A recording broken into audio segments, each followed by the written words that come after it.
날씨가 참 많이 덥습니다. 무더위 속에서도 하나님께서 저와 여러분의 건강 이렇게 지켜주시니 얼마나 감사한지 모르겠습니다.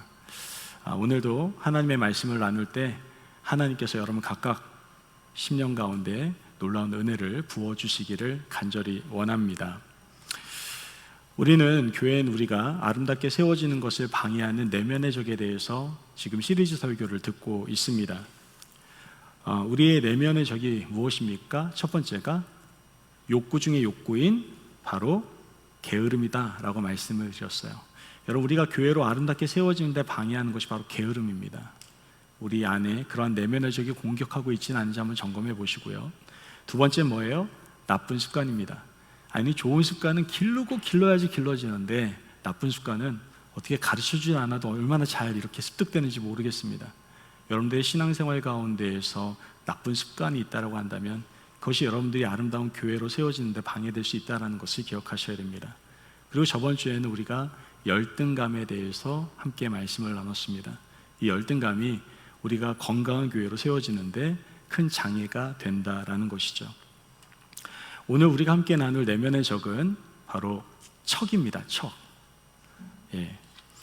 우리가 잘 알고 있고 또 자신도 하고 있을 수 있을 만한 부분인 것 같아요. 그죠? 척 알잖아요. 저 사람 정말 잘난 척한다. 그리고 나도 뭔가 척하고 있는 것 같지 않습니까? 자, 그렇다면 척 종류를 한번 따져봅시다. 어떠한 종류의 척이 있을까요? 앞서 말한 것처럼 잘난 척 할 수 있겠죠. 잘난 척하는 사람 보면 왠지 좀 거부감 느껴지잖아요. 그리고 삼수 전에 것도 마음에 막 올라오잖아요. 그죠? 뭐 삼수 없어. 그 전에 거 막 올라오잖아요. 그죠? 그리고 뿐만 아니라 아는 척, 있는 척, 뭐 착한 척, 가진 척, 이런 척들을 많이 합니다. 신앙인들 가운데서는 믿음이 있는 척, 신앙생활 잘하는 척, 봉사, 섬김 잘하는 척 등등을 합니다. 여러분 한번 물어보겠습니다. 여러분 척 잘하십니까? 어떠신 것 같아요? 척하면서 살고 계시진 않습니까? 우리가 어설프지 않게 척을 하면요, 어떻게 보면 오히려 사람들에게 인정을 받을 수도 있습니다. 여러분 직장 또는 친구들, 또 주위에 있는 사람들 중에 척하는 사람들 있지 않습니까? 없다고 하시는 분들은 정말 좋은 관계성을 맺고 살아가시는 분들일지 모르겠는데요, 대부분은 아마 척하는 사람들을 무수히 많이 만나보셨을 겁니다. 저에게 이번 주에 어떤 분이 와가지고 하소연을 하시더라고요. 아니, 자기하고 같이 일하는 사람이 있는데 일은 하지도 않으면서 다른 사람이 열심히 일해 놓은 것을 꼭 자신이 다 한 척하면서 상관이나 사람들에게 이렇게 보고하고 잘 보인다라는 거예요. 그래서 더 속상한 거는 그런 척하는 사람을 상관이나 그와 관련된 사람들이 어떻게 해줘요? 인정을 해주더라는 거예요. 그러니까 고생한 자기를 생각하니까 너무나 속이 상하고 마음이 뒤틀어진다는 거예요. 이거 어떻게 했으면 좋겠냐고 저한테 이렇게 하소연하는 소리를 들을 수가 있었습니다. 여러분, 우리가 사는 세상에는요, 이러한 척이 통할 수가 있습니다. 저도 마찬가지입니다. 목사인 척 할 수 있어요. 여러분 앞에서. 그런 눈으로 보지 마세요. 갑자기 부담스러워지거든요. 제가 척하고 있는 건 아닌데. 척할 수 있어요. 그러나 믿음의 사람들의 어떤 신앙 세계에서는 척이 통하지 않는다라는 것이죠. 오히려 척을 하면 할수록 본전이 드러나는 세계가 바로 영적 세계다라는 거예요. 우리가 알고 있는 무수한 척들이 있겠지만 특별히 교회인 우리가 반드시 경계해야 될 두 가지의 척이 있습니다. 그 척에 대해서 여러분들과 함께 오늘 말씀을 통해서 함께 나눠보려고 합니다. 첫 번째, 어떤 척? 바로 의로운 척입니다. 같이 한번 읽어볼까요? 시작! 의로운 척. 여러분 신앙생활하면서 절대 하지 말아야 될 것. 의로운 척. 자기가 항상 옳다고 생각하며 의로운 척, 거룩한 척하는 사람들이 있습니다. 이러한 사람들은 그 안에 복음이 제대로 들어가지를 않아요. 그러다 보니 복음을 들어도 그런 사람들에게는 소망이 있을 수가 없다라는 것이죠. 마태복음 11장 오늘 우리가 읽은 말씀 20절에서 24절 말씀을 같이 한번 읽어보도록 하겠습니다. 20절에서 24절 말씀입니다. 시작. 예수께서 권능을 가장 많이 행하신 고을들이 회개하지 아니하므로 그때 책망하시되 화 있을진저 고라시나 화 있을진저 벳세다야 너에게 행한 모든 권능을 두로와 시돈에서 행하였더라면 그들이 벌써 베옷을 입고 제에 앉아 회개하였으리라. 내가 너희에게 이르노니 심판날에 두로와 시돈이 너희보다 견디기 쉬우리라. 가버나움아 내가 하늘에까지 높아지겠느냐 음부에까지 낮아지리라. 내게 행한 모든 권능을 소돔에서 행하였더라면 그 성이 오늘까지 있었으리라. 내가 너희에게 이르노니 심판날에 소돔 땅이 너보다 견디기 쉬우리라 하시니라. 아멘. 여러분, 여기 말씀에 나오는 세 성읍이 있습니다. 가버나움, 고라신, 벳세다라는 성읍이 있습니다. 위치를 한번 보여드릴게요. 가버나움, 그 다음에 고라신, 벳세다가 어디 있는지. 자, 가버나움은 어디 있습니까? 갈릴리 호수 북서쪽에 있습니다. 거기에 있는 성읍이고요. 그 다음에 고라신은 북쪽에 있는 성읍이에요. 여기는 갈릴리 지역의 선교 거점지라고 불렸던 곳입니다. 이 거라신이라고 곳이고요. 그 다음 벳세다는 갈릴리 호수 북동쪽에 자리하고 있는 해변의 성읍입니다. 예수님께서는요, 말씀을 통해서도 알 수 있지만 이 성읍들에 가장 많이 설교하시고 기사와 이적을 베풀으셨습니다. 복음을 전하셨어요. 그런데 그곳 사람들은 회개했습니까? 회개하지 않았습니까? 회개하지 않았다라고 성경은 말합니다. 그래서 예수님께서는 그곳에 화가 있을 것이다 라고 말씀을 하시게 되죠. 자, 그렇다면 이 성읍들, 이 세 성읍들은 왜 회개하지 않았을까요? 다른 것이 아닙니다. 이만하면 괜찮지, 뭐 회개할 거 없어, 이렇게 생각하면서 의로운 척 했기 때문임을 우리는 알 수가 있게 됩니다. 여러분, 아무리 복음을 많이 듣고 깨달음이 크고 교회를 많이 하고 의로운 척 한다고 해도 회개하지 않는 삶을 산다고 한다면 거기에는 복음이 들어갈 수 없고 더 나아가 그곳 가운데는 소망이 있을 수 없다라는 것을 우리는 깨달을 수 있어야 된다는 것이죠. 여러분, 하나님께서는요, 절대로 척하는 사람을 용납하지 않으십니다. 성경을 보면 의로운 척하다가 하나님한테 심하게 버림받은 대표적인 사람이 나옵니다. 잘 아시는 사울왕입니다. 사울왕은요, 겸손한 성품의 소유자였어요. 꽤 괜찮은 사람이었습니다. 왕으로 제비 뽑혔을 때 이 사울왕이 얼마나 겸손했으면은 수레 밑에 몸을 숨길 정도로 겸손한 사람이었고요. 사람이 판단할 때에도 꽤 나름 잘난 사람이었던 것 같습니다. 보통 사람보다 머리 하나는 더 훤칠하게 크고 또 미남이었으며 이스라엘 역사에서 첫 번째 왕이 되었던 게 바로 사울왕 아니었겠습니까? 사람들의 눈으로 볼 땐 그야말로 쓸만한 사람이라고 생각했을 겁니다. 하지만 하나님은 사울을 왕으로 세운 것에 대해서 후회하시고 그 사울을 버리시는 것을 말씀을 통해서 우리는 보게 됩니다. 그 이유가 바로 무엇 때문입니까? 의로운 척했기 때문에 그렇습니다. 사무엘상 15장 말씀을 보면 사무엘 선지자가 하나님의 명령을 어긴 사울왕의 죄를 지적을 합니다. 그리고 심각하게 꾸짖습니다. 사무엘상 15장 26절 말씀 제가 읽어드립니다. 사무엘이 사울에게 이르되 나는 왕과 함께 돌아가지 아니하리니 이는 왕이 여호와의 말씀을 버렸으므로 여호와께서 왕을 버려 이스라엘 왕이 되지 못하게 하셨음이니라고. 자, 성경에서 뭐라고 얘기합니까? 하나님께서 버리셨다라고 얘기합니다. 하나님께 버림받았다라는 것은 뭘 의미하는 거죠? 하나님과의 관계가 끊어졌다라는 걸 얘기하는 겁니다. 그 결과는 뭘까요? 영원한 멸망입니다. 만약에 사울왕이 이러한 의미를 반드시 알고 있었다라고 한다면 만사를 제쳐놓고 어떻게 해야 돼요? 용서를 구했어야만 합니다. 그런데 사울은요, 지금 사무엘에게 엉뚱한 요청을 하는 것을 우리는 보게 됩니다. 사무엘상 15장 30절 말씀을 보면 사울이 이르되 내가 범죄하였을지라도 이제 청하옵나니 내 백성의 장로들 앞과 이스라엘 앞에서 나를 높이사 나와 함께 돌아가서 내가 당신의 하나님 여호와께 경배하게 하소서 하더라. 이렇게 얘기합니다. 사울은 자신이 비록 죄를 졌지만 사람들 앞에서 자신이 죄를 안 지은 척하기 위해, 자신 나름대로는 좀 대의를 위해서, 이스라엘이란 큰 나라를 위해서 자신을 좀 높여달라고, 그런 척을 좀 해달라고 사무엘에게 요청을 했던 겁니다. 하나님께서는 이처럼 이렇게 의로운 척하는 사울 왕에게 철저하게 등을 돌리시는 것을 우리는 성경을 통해서 보게 됩니다. 그러나 이 사울 왕과는 달리 하나님께서 인정하신 사람도 있습니다. 그게 누굽니까? 우리가 잘 아는 다윗입니다. 사도행전 13장 22절 말씀 같이 한번 읽어보도록 합니다. 13장 22절입니다. 시작.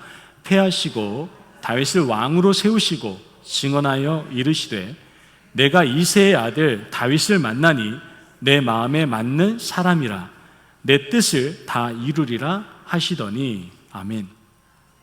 여러분 생각해 보세요. 만약에 세상 법정 앞에 세운다라고 한다면 사울보다 다윗이 더 질이 나쁜 흉악한 범죄를 저지른 중범죄자입니다. 사실 자기의 목숨을 다 걸면서 전쟁터에 나가서 싸웠던 충신, 그 우리아의 아내 밧세바를 다윗 왕은 어떻게 합니까? 범해버립니다. 그리고 그 죄를 은닉하기 위해서 다른 충신을 또 사주해가지고 이 우리아를 죽여버립니다. 그리고 충신의 아내, 그 우리아의 아내를 자기가 후궁으로 취하게 되죠. 어떻게 보면 세상 법정조차도 용서하지 못할 엄청난 죄를 지은 그러한 사람이 다윗이었습니다. 그런데 하나님은 오히려 이런 중범죄자인 다윗에게 너는 내 마음에 합한 사람이라고 말씀하시면서 칭찬하시는 것을 우리는 보게 된다는 거예요. 그 이유가 무엇일까요? 분명 사울보다 더 나쁜 짓을 했는데 우리가 볼 때는 그 이유는 다른 데 있는 것이 아닙니다. 다윗은 의로운 척하지 않고 그 순간을 넘기려고 그냥 척하지 않고 무마하지 않고 뉘우치며 회개했기 때문에 그렇습니다. 다윗의 죄를 나단 선지자가 지적을 하게 되죠. 다윗은 그때 어떻게 합니까? 아니 내가 왕인데, 그래도 왕인데 이 정도도 못합니까? 이렇게 변명합니까? 그러지 않아요. 어떤 변명도 하지 않습니다. 죄짓지 않은 척하지도 않았고 의로운 척하지도 않았습니다. 나단 선지자에게 솔직하게 자백하고 용서를 구하며 회개하는 모습을 보인 것이 바로 이 다윗 왕이었습니다. 비록 용서받을 수 없는 죄를 지었지만 의로운 척하지 않고 회개의 자리로 나온 다윗을 하나님께서는 내 마음에 합한 자라라고 불러주시는 것을 우리는 듣게 되는 겁니다. 우리도 다윗과 같이 하나님의 마음에 합한 사람이 되기 위해서 제발 의로운 척하는 것이 아니라 날마다 어디 자리로 나아가야 될까요? 회개의 자리로 나아가실 수 있는 저와 여러분이 되시길 주님의 이름으로 축복합니다. 아멘. 이런 분들이 계세요. 목사님 저는 회개할 게 없어요. 정말 그러세요? 아니에요. 우리가 살아가면서 죄를 안 짓고 살아가는 적이 없습니다. 하루를 돌아보면서 우리는 그래서 매일매일 그 자리를 사모하셔야 돼요. 어떤 자리? 회개의 자리를 사모하셔야 돼요. 그래야 하나님과의 관계가 늘 원만하고 친밀해질 수가 있기 때문에 그렇습니다. 여러분 지금도요 우리 주위에는요 자신의 생의 마지막을 알지 못한 채 죽어가는 사람들 참 많거든요. 이건 다른 세상의 사람들 뿐만 아니라 바로 우리에게도 해당됩니다. 모든 사람이 죽음을 맞이하는 것처럼 우리도 죽음을 분명 맞이하게 된다는 것이죠. 태어날 때는 순서가 있을지 모르겠지만 갈 때에는요 순서가 없다라고 말하지 않습니까? 마지막을 알지 못하는 우리는요 늘 자신에게 있어서 정직한 질문을 던질 수 있어야 됩니다. 오늘 내 생애가 마지막이고 내가 이대로 죽는다면 과연 나는 하나님의 심판대 앞에서 부끄러움이 없었는가? 혹시 나는 의로운 척하며 적당히 아슬아슬하게 그냥 적당히 살아가고 있지는 않는가? 우리 자신에게 물어볼 수 있어야 된다는 것이죠. 여러분 이 질문 가운데 가버나움, 벳세다, 고라신 사람들처럼 의로운 척, 사울왕처럼 거룩한 척하며 제발 순간을 모면하면서 살려고 하지 마십시오. 다윗처럼 자신의 옷을 찢으며 정말 의로운 척하려고 하는 내면의 적을 십자가의 능력으로 담대히 물리치시고 우리를 위하여 겸손의 왕으로 오신 그 예수님의 능력을 구하면서 그 보혈을 의지하면서 늘 회개의 자리로 나아가실 수 있는 저와 여러분이 되시길 주님의 이름으로 축복합니다. 아멘. 그렇습니다. 오늘도 변함없이 회개의 자리로 나아가십시오. 하나님, 내가 악한 마음을 품었습니까? 내가 악한 입술을 내뱉었습니다. 여러분 스스로 회개의 자리를 사모하시기를 바랍니다. 두 번째 우리가 경계해야 될 내면의 적은 무엇입니까? 바로 의로운 척, 다음은 바로 잘난 척입니다. 따라해볼까요? 잘난 척. 제발 잘난 척 하지 마십시오. 잘난 척이 얼마나 무서운지 모르고 잘난 척을 하시는 거예요. 우리가 하나님 앞에 나올 때는요, 하나님 앞에 나 잘났어요 라고 나오는 게 아닙니다. 그냥 생긴 그대로, 있는 모습 그대로 나오시면 되는 거예요. 마태복음 11장 25절에서 26절 말씀을 보면 그때 예수께서 대답하여 이르시되 천지의 주제이신 아버지여, 이것을 지혜롭고 슬기 있는 자들에게는 숨기시고 어린 아이들에게는 나타내심을 감사하나이다. 옳소이다. 이렇게 된 것이 아버지의 뜻이니이다. 아멘. 자, 말씀에서 나오는 그때가 언제입니까? 고라신, 베세다, 가버나움 사람들이 받을 그 화를 예언하신 그때를 말하고 있는 겁니다. 하나님께서는 그렇게 이때에 숨기기도 하시고 나타내시기도 하신다라고 말씀을 하고 있어요. 하나님께서는 지혜롭고 슬기 있는 자에게는 숨기시고 어린아이들에게는 보여주신다라고 성경에서는 말씀하고 있다는 것이죠. 그렇다면 하나님께서 과연 숨기신 진리는 무엇입니까? 잘난 사람들에게 숨기신 그 진리가 뭐냐고요? 잘났다라고, 자기가 슬기롭다라고 생각하는 사람에게는 보여주지 않으시는데 하나님께서 말씀하신 그 숨기신 진리가 뭘까요? 마태복음 11장 27절에서 30절 말씀 같이 한번 읽어보도록 하겠습니다. 시작. 내 아버지께서 모든 것을 내게 주셨으니 아버지 외에는 아들을 아는 자가 없고 아들과 또 아들의 소원대로 계시를 받는 자 외에는 아버지를 아는 자가 없느니라. 수고하고 무거운 짐진 자들아, 다 내게로 오라. 내가 너희를 쉬게 하리라. 나는 마음이 온유하고 겸손하니 나의 멍에를 메고 내게 배우라. 그리하면 너희 마음이 쉼을 얻으리니 이는 내 멍에는 쉽고 내 짐은 가벼움이라 하시니라. 아멘. 여러분 어떠세요? 좀 평안하십니까? 온유와 겸손이 주는 쉼을 여러분 누리고 계신다라고 생각하십니까? 혹시 수고스럽고 힘든 인생길 가운데에서 지친 몸과 마음으로 주저앉아 계시고 있지는 않습니까? 우리의 인생을 종합해서 한 단어로 얘기한다면 수고하고 무거운 짐진 자다라고 표현할 수 있을 것 같습니다. 수고한 짐진 자의 삶을 살아가는 저와 여러분에게는 지혜롭고 슬기 있는 자에게는 알 수 없고 어린 아이들만이 깨닫고 깨닫게 하시는 그 숨기신 진리를 만나는 축복이 우리 가운데 있어야 될 줄을 믿습니다. 아멘. 자, 성경이 말합니다.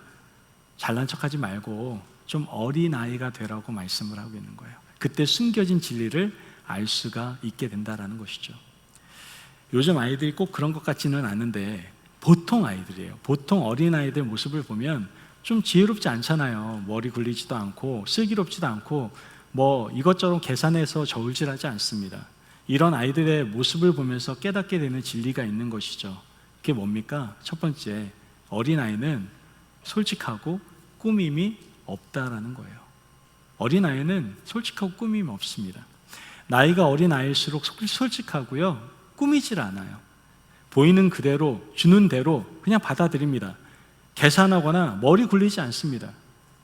여러분, 어떤 아기가 기저귀를 차는데 엄마한테 이렇게 얘기하는 아이 보셨어요? 엄마, 저는요 하기스 기저귀가 맞지 않는 것 같아요. 팸퍼스로 바꿔주세요. 뭐 이렇게 얘기하는 아기 보신 적 있습니까? 부모가 봤을 때 아이 피부에 맞지 않아서 바꿔주는 경우는 있어도 아이가 그렇게 얘기하는 경우는 없을 겁니다. 우리는 어린아이와 같이 단순하고 좀 순수할 필요가 있다라는 것이죠. 아이들 정말 단순합니다. 복잡하지 않아요. 그냥 아쉬운 일이 있으면 따지지 않고 어른에게 그냥 조르면 되고요. 배고프면 밥 달라면 되고요. 몸이 어딘가 불편하면 아프다라고 얘기하면 됩니다. 그냥 단순하게 생각하고 단순하게 말하고 단순하게 행동하는 것이 바로 어린아이의 특징이다라는 것이죠. 그러나 어른들은 좀 어떻습니까? 모든 면에서 복잡하잖아요. 생각도 복잡하죠. 너무나 생각이 많아서 머리가 아플 정도로 복잡합니다. 말도 복잡해요. 말을 하기는 하는데 도대체 이 사람이 무슨 의도로 얘기하는지 머릿속에서 얼마나 많은 생각을 하는지 몰라요. 그냥 단순하게 얘기한 걸 수도 있는데 아니야, 저거는 어떠한 분명한 의도가 있을 거야. 어느 날은 때때로 저한테 얘기하시는 분들이 있어요. 성도님들 중에서 목사님, 오늘 그 말씀 나들으라고 하셨죠? 이렇게 얘기하시는 분들이 있어요. 근데 제가 이 설교 강단에서 분명히 고백하지만 저는 어느 분을 한 타켓으로 두고 설교 말씀을 작성한 적이 단 한 번도 없습니다. 정말 누구를 무시해서 누구를 지적하기 위해서 말씀을 준비한 적이 단 한 번도 없어요. 그냥 하나님 주신 말씀 그대로 그냥 전하는 것 뿐입니다. 행동도 복잡합니다. 어른들은 행동도 복잡해요. 이 일 했다가 저 일 했다가 도대체 종잡을 수가 없을 정도로 행동합니다. 그 이유가 뭘까요? 어른들은 염려와 걱정이 참 많기 때문에 그렇습니다. 무슨 말을 해도 이 말을 듣고 저 사람이 상처받으면 어떡할까, 뭐 여러 가지 복잡한 생각 많이 하잖아요. 아이들이 뭐 그런 생각 합니까? 그냥 얘기하잖아요. 자기 하고 싶은 말 그대로. 여러분, 우리의 삶이 좀 단순해질 필요가 있다고 생각해요. 결국 신앙이 좋다, 믿음이 강하다라는 말은요, 얼마나 단순하게 살아가느냐에 따라서 결정된다라고도 볼 수 있습니다. 주님이 말씀하시면 그냥 가고, 주님이 서라 하시면 그냥 서는 것, 지금 모든 것을 다 하나님께 맡기고 하나님께 의지하는 삶을 살아가는 것, 복잡하게 살지 않는 것, 이것이 바로 신앙이 좋은 사람의 모습인 것이죠. 사랑하는 우리 성도 여러분, 어린아이와 같이 단순하게 생각하고 행동하실 수 있는 저와 여러분이 되시길 주님의 이름으로 축복합니다. 아멘. 그래서 오늘 말씀도 들은 대로 목사님이 어떤 의도로 지금 어린아이와 같이 살라고 하는 거지? 라고 생각하지 마시고 어린아이 같이 살라고 하면 어린아이 같이 사십시오. 성경 공부 시간에 제가 숙제로 바보같이 사십시오라고 얘기했거든요. 그러면 바보같이 살면 되는 거예요. 그냥 따지지도 말고 묻지도 말고. 제가 나쁜 거 시킬 일은 없잖아요. 그냥 바보같이 사는 겁니다. 손해보며 살고 그냥 수용하면서 살고 그러는 것이죠. 그렇습니다. 어린아이도 이렇게 단순하게 솔직하고 꾸밈이 없습니다. 두 번째 아이의 특징이 있습니다. 뭡니까? 의지할 수밖에 없는 존재다라는 것이죠. 따라해 볼까요? 의지할 수밖에 없는 존재입니다. 그것이 바로 어린아이입니다. 의지할 수밖에 없다는 것이 연약하다는 그러한 약함을 뜻하는 것은 아닙니다. 모두 알다시피 아이들은요, 스스로 모든 것을 해결할 수가 없습니다. 밥 먹는 것부터 입는 것, 자는 것, 모든 부분에서 누가 필요할까요? 어떤 존재가 필요합니까? 부모라는 존재가 필요합니다. 아이는 부모라는 품 안에서 안정감을 누릴 수가 있고 기쁨을 누릴 수 있는 존재다라는 것이죠. 이와 같이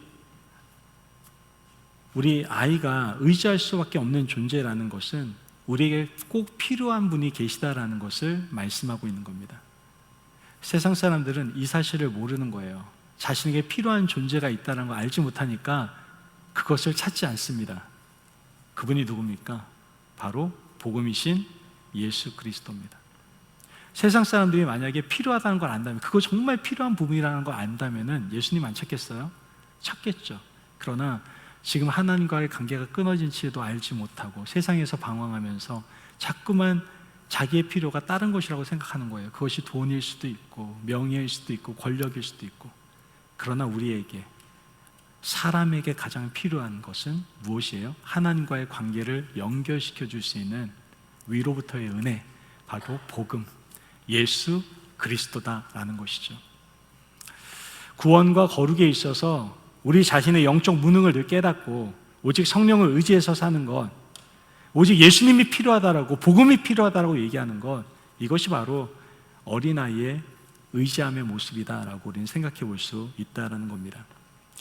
우리가 어린아이의 의지함과 연약함을 통해서 예수님이 우리 안에 대신 사시기 시작하는 거예요. 우리가 오직 예수님만을 의지하고 살아갈 때 그가 내 안에, 내가 그 안에 거하는 놀라운 신비한 그 은혜를 경험하며 살아갈 수가 있게 된다는 것이죠. 여러분, 주님의 말씀 우리의 스스로의 힘으로 이루어낼 수 있는 것들이 아닙니다. 여러분, 말씀 지키는 거 쉽습니까? 어렵습니까? 어렵다고 생각하는 분들 많지 않아요? 하나님 말씀 지키는 거 너무 어려워요. 하나님의 사람으로 살아가는 것 너무 어려워요. 하지만 우리를 창조하시고 또 우리에게 부으신 성령으로 말미암아 그분의 인도하심을 따라갈 때에 우리는 말씀대로도 살아갈 수 있고요, 하나님의 사람으로도 살아갈 수가 있는 겁니다. 내 힘으로는 안 되지만 성령이 내 안에 거하시면 우린 그렇게 살아갈 수가 있게 된다는 것이죠. 따라서 우리가 할 일은 무엇입니까? 우리의 삶의 모든 주권을 철저하게 주님 앞에 내어드리는 겁니다. 주님 앞에 좀 내어드리세요. 철저히 주님만을 의지하세요. 최상의 주님께 내 자신의 모든 권리를 다 양도하는 것이 바로 하나님의 자녀로서, 즉 어린아이와 같은 마음임을 우리는 깨닫고 더욱더 하나님을 의지하며 나아갈 수 있는 저와 여러분이 되시기를 간절히 바랍니다. 아멘. 제발 어른처럼 잘난 척하며 믿지 마시고 어린아이처럼 순수하게 믿고 그분을 의지하며 살아가시기를 바랍니다.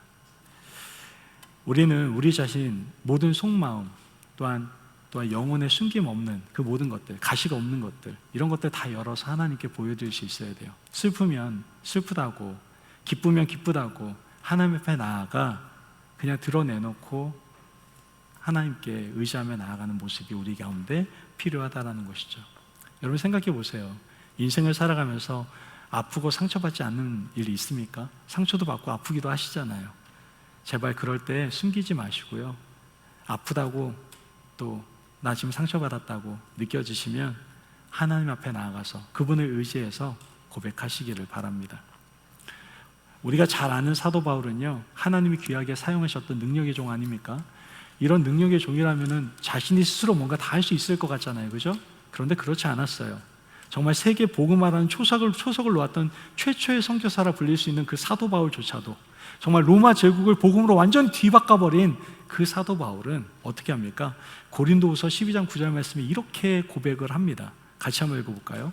시작. 나에게 이르시기를 내 은혜가 내게 족하도다. 이는 내 능력이 약한 데에서 온전하여 짐이라 하신지라. 그러므로 도리어 크게 기뻐함은 나의 여러 약한 것 중에 대하여 자랑하리니 이는 그리스도의 능력이 내게 머물게 하려 함이라. 아멘. 자기의 약함을 고백하고 있는 겁니다. 자기의 약함 가운데 하나님의 자랑이, 하나님의 능력이, 그리스도의 능력이 나타난다라고 말씀하고 있는 것이죠. 여러분, 주님께서는요, 어린아이와 같이 꿈이 없는 자에게 평안과 쉼을 주십니다. 가장 어린아이와 같은 자에게 그리스도의 능력이 머무르게 하시고 우리를 아름답게 교회로 세워 가신다라는 것이죠.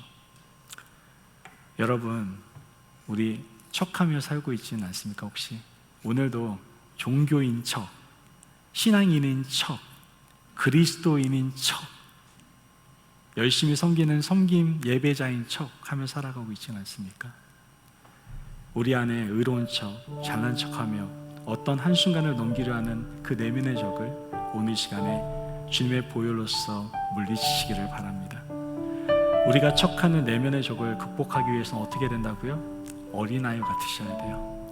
어린아이 같으셔야 돼요. 솔직하고 꾸밈이 없고 나는 의지할 수밖에 없는 존재예요 라고 고백하며 나아갈 수 있어야 됩니다. 그러므로 이제부터 제발 의로운 척, 거룩한 척, 아는 척 하지 마시고 있는 모습 그대로 내보이고 주시는 대로 은혜 받기 위하여 전적으로 주님만을 의지하며 어린아이와 같이 나아가실 수 있는 저와 여러분이 되시길 주님의 이름으로 축복합니다. 아멘.